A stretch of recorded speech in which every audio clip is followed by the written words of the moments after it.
Greetings, YouTube. If I told you the best way to eliminate bank robbery is to not talk about bank robbery, you might well think that I'm a bank robber, because the only group that's going to benefit from not talking about bank robbery are bank robbers. In a very similar vein, the first rule of white supremacy is don't talk about race. The second rule of white supremacy is don't talk about race. And the third rule of white supremacy is if you talk about race, you're the real racist. Now, if you follow those three simple rules, white supremacy will be perpetuated generation after generation, and white people will be left feeling quite comfortable. Because that's really important. The white people have to be comfortable. Because you see, if they're not talking about race and they're not being overtly racist, well, it isn't a problem now, is it? They're not engaging in telling racist jokes, though they live in all white communities with homeowners associations. They're not using the N-word, even though their kids attend good schools where 95% of the students are white and the entire faculty is white. They're, not personally preventing black people from getting jobs. So they're not racists, even though they keep voting down policies and laws that would allow multifamily housing in their neighborhoods. They don't want to have their property values go down. And by not talking about race, all of those things continue, and all of those things continue to marginalize black people.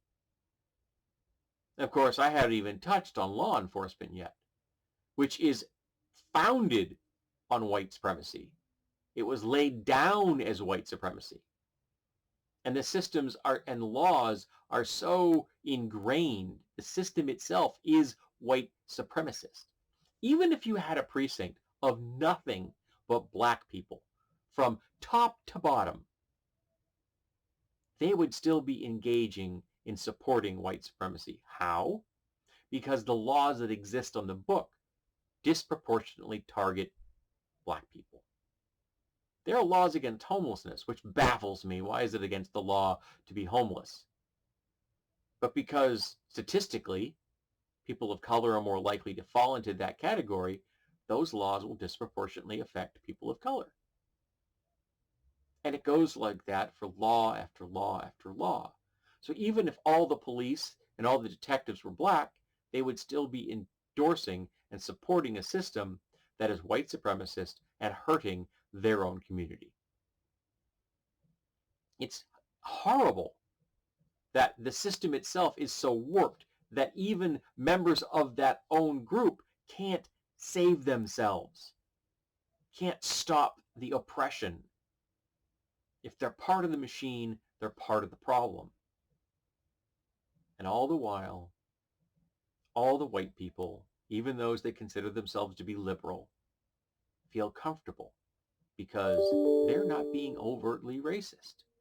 They're not talking about race. They don't have to. It's invisible to them. They don't even think of themselves as belonging to race. They don't even think of themselves as coming from a structure of a racial background. Because in America, that's the default. White dude, white, cis, straight dude. Statistically, I'm in the minority. There are more women than men in America. I'm one of the smaller demographics out there. But folks that look just like me wield a hell of a lot of power in our society. Far more than they should. And the white folks aren't saying diddly because they don't want to talk about race, because white supremacy has raised them like that. Now, I understand how that works. I was raised that way. My father was a screaming racist, literally a screaming racist. He made Archie Bunker look liberal. He is now much better, and while he is no longer an overt racist, he's not anti-racist. He's not tackling the racist systems that helped put him where he is. I have never lived in a neighborhood that wasn't almost exclusively white. There are no people in any of the homes around me that aren't white. None of them.